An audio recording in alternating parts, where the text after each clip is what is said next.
Hello student, मैं सुनीति त्यागी। आज का मेरा टॉपिक है आत्मकथा और यह टॉपिक दोनों ही क्लास बीए और बीकॉम और बीए के दोनों सेक्शन के लिए है।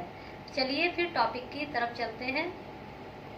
चलिए स्टूडेंट, देखते हैं आज का टॉपिक आत्मकथा। इसमें सबसे पहले हम आत्मकथा क्या है उसके बारे में जानेंगे। देखिए, साहित्य की अन्य विधाओं की भांति आत्मकथा एक महत्वपूर्ण विधा है जिसमें रचनाकार आत्मा अवलोकन करते हुए स्वयं अपने जीवन का मूल्यांकन करता है। अतः सरल शब्दों में कहा जा सकता है कि आत्मकथा लेखक के भोगे हुए जीवन का स्वयं किया गया विवेचन एवं विश्लेषण है। इसमें उपन्यास की सी रोचकता एवं इतिहास की प्रामाणिकता है। इसमें लेखक अपने जीवन की सभी सच्चाइयों का निसंकोच व्यक्त करता है। फिर आगे है इसका परिभाषा है। आत्मकथा विधा के स्वरूप को स्पष्ट करने के लिए विभिन्न पाश्चात्य एवं भारतीय कोशों तथा विद्वानों ने अपनी अपनी परिभाषाएं प्रस्तुत की हैं। आत्मकथा अंग्रेजी के ऑटोबायोग्राफी का हिंदी रूपांतरण है। यहाँ ऑटो का अर्थ आत्मा और बायोग्राफी का अर्थ है जीवनी।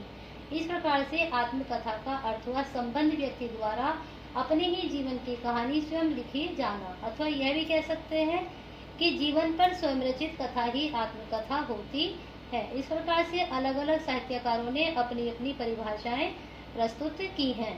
फिर है आगे आत्मकथा की विशेषताएं। तो आत्मकथा की विशेषताएं होती हैं, आत्मकथा स्वयं के द्वारा लिखा गया स्वयं के जीवन का इतिहास है। फिर है लेखक के आत्म अनुभव की प्रस्तुति होने व अंतर जगत से संबंधित होने के कारण यह एक आत्मपरक विद्या है। फिर आगे है आत्मकथा में लेखक अपने संपूर्ण जीवन का विवरण न देकर कुछ विशेष अथवा चुनिंदा घटनाओं को ही जो उसके व्यक्तित्व को ही दर्शाती हो क्रमबद्ध रूप से प्रस्तुत करता है। आत्मकथा दर्पण के समान स्पष्ट, सत्य, निश्चल, सहज, सरल, निर्भीक अभिव्यक्ति है। यानी कि जब लेखक अपनी आत्मकथा लिखता है तो वह उसमें सत्य डालता है, निश्चलता डालता है, उसके बाद सरल और निर्भीक तरीके से उसको लिखता है। विभिन्न आत्मकथाकार और उनकी आत्मकथाएं। देखिए, हिंदी की पहली आत्मकथा सन 1641 में बनारसी दास जैन द्वारा लिखी गई, जिसका नाम था अर्धकथा। इस आत्मकथा में लेखक ने अपने गुणों अवगुणों को यथार्थ चित्रण किया है। पद्यात्मक शैली में लिखी गई इस आत्मकथा के अलावा संपूर्ण मध्यकाल में हिंदी में कोई और दूसरी आत्मकथा नहीं मिलती है। पद्यात्मक शैली का मतलब हुआ कि यह गाकर कविता टाइप में लिखी गई है।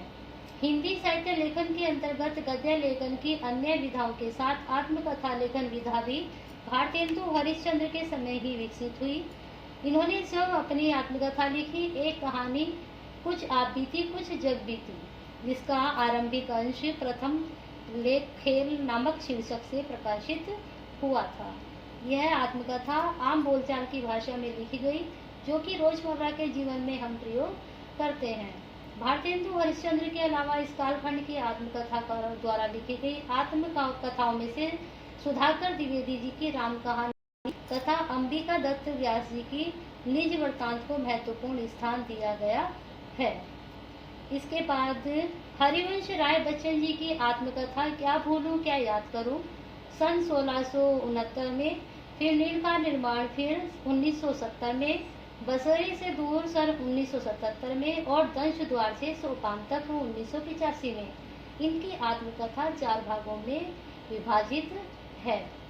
स्वार्थिक सफलता और महत्वपूर्ण आत्मकथा मानी जाती है इनकी।